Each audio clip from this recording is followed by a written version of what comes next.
E a Rússia, senhor Sepúlveda, eles estão bastante preocupados com a perda de influência aqui na América Latina. A Síria caiu, como nós vimos, no final de 2024. Eles estão com problemas na África, por conta justamente da queda da Síria. E agora as duas cabeças de ponte deles aqui, no continente latino-americano, também está caindo. Venezuela e Cuba. E nós vimos aí um avião russo pousando no Brasil, e eu fiquei me perguntando, senhor Sepúlveda, será que esse avião russo, que ninguém sabe o que veio fazer no Brasil, não estaria trazendo suprimentos para o Brasil entregar lá para a ilha cubana? E talvez essa ordem do Trump aí melou a logística da coisa? Interrogação. É uma pergunta que a gente tem que fazer, né? Não temos a resposta, mas seria algo importante de se questionar. E o que está acontecendo, então? Nós temos um sujeito, que eu quero colocar a foto dele aqui, que é o embaixador russo da ONU, o Vasily Nebenzia, né? Ele que é um sujeito que, lembro-me muito bem, quando da invasão da Ucrânia, ele com a maior cara de pau fazia o discurso mais ardiloso possível, né? Então é bom colocar aqui quem que ele é. E ele está ali na ONU agora, no Conselho de Segurança, dizendo que a crise em Cuba se compara à queda de Maduro. E mais, ele coloca uma coisa, senhor Sepúlveda, ele fala que ali na Venezuela houve traição ao Maduro. Eu tenho dito aqui que as fontes, os dados indicam que os russos não engoliram bem a queda do Maduro e como foi. E agora esse recibo foi passado no Conselho de Segurança da ONU. Eu vou trazer a matéria aqui porque mostra como o que está acontecendo agora em relação a Cuba é sim algo grande, como nós estamos falando nos últimos 2 dias aqui no canal. Ô Paulo, eu vou só acrescentar uma coisa. Não é tanto acrescentar, mas é chamar atenção. Por que a Rússia vai dizer agora que eles sabem quem traiu? Pois é. Parece uma ameaça, ou não? E principalmente a Delcy Rodrigues, né? Claro, exatamente. Parece uma ameaça. Uma ameaça a Delcy Rodrigues. É o que está aparecendo. E nós sabendo das ligações do Vladimir Padrino e toda o parte das Forças Armadas à Rússia, isso pode ter algum significado, né? E pode querer dizer o seguinte: outra coisa que os russos disseram, os guarda-costas estavam mal treinados. Os guarda-costas do Maduro estavam mal treinados. Então, parece-me que a Rússia não está querendo largar esse osso. É o que me parece a mim. E, portanto, de Cuba também. Paulo, só para acrescentar, antes de você entrar mais a fundo no tema, só para acrescentar um dado importantíssimo, está no seu livro também, que nós fizemos uma reunião, aqui uma live da análise da semana, com uma boa parte dedicada a isso, foi a visita do Dias-Canel à Rússia para a inauguração de uma estátua do Fidel Castro e que tem um discurso inflamado do Putin sobre a liderança revolucionária do Fidel Castro. E, inclusive, a estética da própria estátua que ele comenta. Isso mostra bem qual é a importância de Cuba para a Rússia. Pois é. E, inclusive, no meu livro A Queda da Democracia no Brasil, senhor Sepúlveda, eu tenho um artigo dedicado justamente a isso, a importância de Cuba, né? Chama-se Cuba, a Espada da Revolução, né?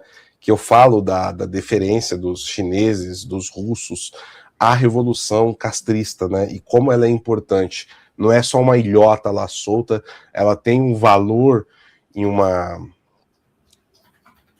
importância para eles muito maior, né? Muito maior. Muito bem, vamos lá. Vamos lá. Deixa eu trazer aqui, então, o artigo, meus amigos. O embaixador russo na ONU, Vasily Nebenzia, negou a existência de traidores em Cuba que colaboraram com os Estados Unidos, diferenciando a situação da ocorrida na Venezuela com a captura de Nicolás Maduro. E olha que curioso, Sr. Sepúlveda, essa semana eu trouxe aqui a informação de que o governo americano estaria procurando e recrutando agentes dentro do regime cubano para fazer uma operação parecida com o que aconteceu na Venezuela. Então parece que os russos estão levantando a parede, falando, não, lá não tem gente que trai não, viu? Não vem para cá não, tira a mão da minha cubinha. Não é, Sr. Sepúlveda? Que recibo, hein? Que recibo sendo passado. Vamos lá. Deixa eu pegar aqui e continuar com o artigo. Segundo Nebenzia, na Venezuela, disse ele, sem dúvidas houve traição. É algo que é falado de forma totalmente aberta. Uma parte dos altos funcionários, na verdade, traiu o presidente. E ele, em diálogo com a televisão russa, ele acrescentou: esse número pequeno não vai funcionar em Cuba. Agora, Sr. Sepúlveda, me esclarece uma coisa. A Aliança da Terra, que é uma das coisas que o pessoal fala aí, né, que eu dou risada, a Aliança da Terra, o inimigo agora é outro, a luta contra os globalistas, que o Putin é o salvador cristão do Ocidente, ele faz isso protegendo o Maduro e o regime comunista cubano? Estranho, né? Bom, eu até... parece que nós entramos em parafuso, né, para tentar explicar isso aí. Porque é tanta volta que o sujeito precisa dar, não é? Dizem que há uns certos povos que, em vez de pôr assim a mão na orelha, eles põem aqui, a mão aqui por trás para chegar à orelha, né? É preciso, é a mesma complicação. Como é que vai explicar isso aí? Né? Pois é. Estão muito preocupados com a Venezuela, com Cuba, enfim. Agora, só uma coisa. Isso eu acho que é uma das coisas que é mais interessante considerar. Como confiar em traidores, né? O sujeito que traiu uma vez, trai a segunda também, né? Pois é. Mas vamos lá. Vamos continuar aqui. Maduro é considerado o principal aliado do Kremlin na América Latina, com Cuba em uma posição secundária. Moscou exige a libertação de Maduro. O presidente russo Vladimir Putin, que recebeu Maduro em maio de 2025, evitou críticas diretas ao presidente dos Estados Unidos, Donald Trump. O regime cubano expressou sua rejeição à decisão americana de impor tarifas aos países que vendem ou fornecem petróleo à ilha, chamando a medida de uma ameaça incomum e extraordinária à segurança nacional americana. Em 2024, a Rússia forneceu aproximadamente 6 mil barris de petróleo por dia a Cuba, segundo dados do Instituto de Energia da Universidade do Texas.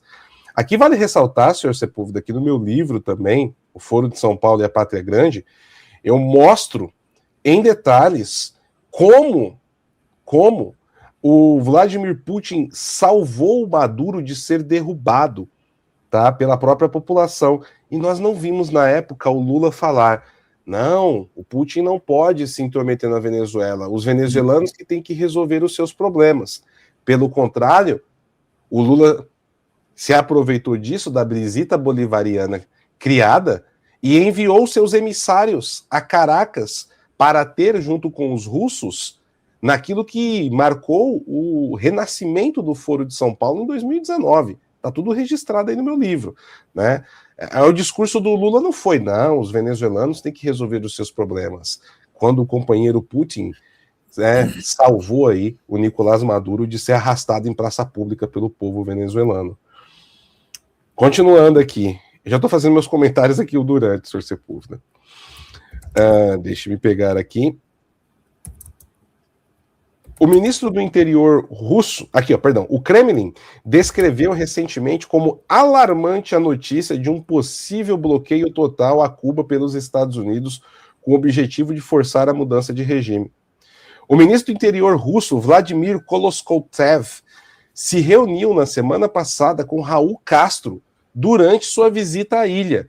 Koloskoltsev descreveu o ataque dos Estados Unidos, disse ele, à Venezuela em 3 de janeiro de 2026 como uma agressão militar e expressou suas condolências às famílias e parentes dos agentes do Ministério do Interior e das Forças Armadas Revolucionárias que perderam a vida durante esses trágicos eventos, fecha aspas. Engraçado que isso vem de um sujeito que é do governo de um país que está invadindo a Ucrânia há 4 anos, senhor Sepúlveda. Pequeno detalhe, né? Pois é. No Kremlin, Putin afirmou que Moscou apoia, abre aspas, a determinação de defender a soberania e independência de Cuba. Além disso, em março de 2025, a Rússia assinou um acordo de cooperação militar com Cuba, consolidando sua relação como principal parceiro comercial da ilha. Trump disse que o regime cubano não será capaz de sobreviver. Por sua vez, o presidente dos Estados Unidos, Donald Trump, disse na noite de quinta-feira que Cuba não conseguirá sobreviver após ordenar a imposição de tarifas. Abre aspas para Trump. Parece que ele não vai conseguir sobreviver. Cuba não será capaz de sobreviver. Né? Questionado se seu governo está tentando afogar Cuba com essas medidas, Trump disse que a palavra é muito dura, embora tenha descrito o país caribenho como uma nação em declínio. Abre aspas novamente para Donald Trump. Temos que sentir pena de Cuba. Eles trataram as pessoas muito mal. Temos muitos cubanos americanos que foram tratados muito mal e provavelmente gostariam de voltar. E olha só, quem sabe em 28 vamos ter aí, né, senhor Sepúlveda, um presidente filho de cubanos nos Estados Unidos. Pois não, meu amigo? Olha, Paulo, eu agora queria chamar a atenção para uma outra coisa. Claro que todas essas movimentações são importantíssimas e todas essas... Bom, primeiro vê-se como Cuba e a Rússia, não, Cuba é um regime oficialmente comunista, a Rússia não sei o quê, um nacional-bolchevismo, sei lá o que é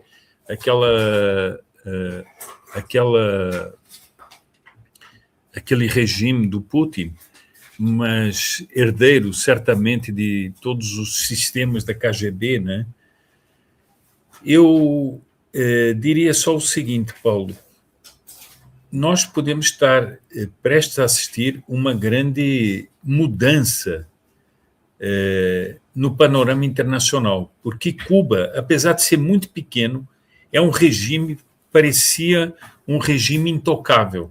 Não sei se você tem essa impressão, tudo acontecia, o mundo inteiro sabia do sofrimento dos cubanos, sabia que os cubanos, aquilo era uma ilha-prisão, literalmente aquilo era uma ilha-prisão, e todo mundo fazia salamaleques para a Revolução Cubana. Bom, a esquerda é evidente que fazia, mas, por exemplo, a União Europeia tinha tratados de colaboração com Cuba, com a ditadura cubana. E esse tempo pode estar acabando e pode ser que nós vejamos diante de nossos olhos ruir a ditadura cubana, a ditadura comunocastrista, né, que se implantou com falsidades também, né, nessa ilha do Caribe, e que trouxe tanta miséria, não só miséria material, mas miséria moral, exploração e tudo mais, mas também foi um centro de planejamento de guerrilhas, de agitações e tudo mais. Cuba foi isso. Esses que hoje dizem sem anistia, gritam sem anistia, muitos deles participaram de movimentos que usaram a guerrilha e a guerrilha urbana para tentar tomar o poder no Brasil. E eram inspirados por quem? Por Cuba. Pelo modelo da Revolução Cubana. Você sabe perfeitamente como todo o problema da Nicarágua era tudo o que aconteceu na Nicarágua, com a Revolução Nicaragüense e a Revolução feita pelos movimentos revolucionários que levaram ao poder o Ortega e todo o grupo que foi para o poder dos sandinistas, era gente, e era uma guerrilha inspirada no movimento cubano, inspirada e ajudada pelo movimento cubano, com todas as notas da esquerda católica colaborando. Paulo, eu contei-lhe outro dia... Eu contei-lhe outro dia uma coisa que me impressionou bastante. Quando estávamos à procura de notícias sobre o que estava acontecendo em Cuba, eu consegui acesso ao Cuba Vision, que é o canal da televisão cubana. E qual foi o meu espanto quando liguei o Cuba Vision? O que estava passando no Cuba Vision? Uma entrevista de Frei Beto. No meio desta confusão toda, estava passando uma entrevista de Frei Beto e dos encontros dele com o Fidel. Aliás, quando o Frei Beto vai contando ali naquela entrevista os contatos dele com o Fidel, você vê que eles eram os maiores camaradas. Frei Beto, que foi o principal conselheiro do Lula nos 2 primeiros mandatos dele, né, senhor? Exatamente. E um dos mentores do Germe, que é o Foro de São Paulo hoje. É sempre bom lembrar isso, né?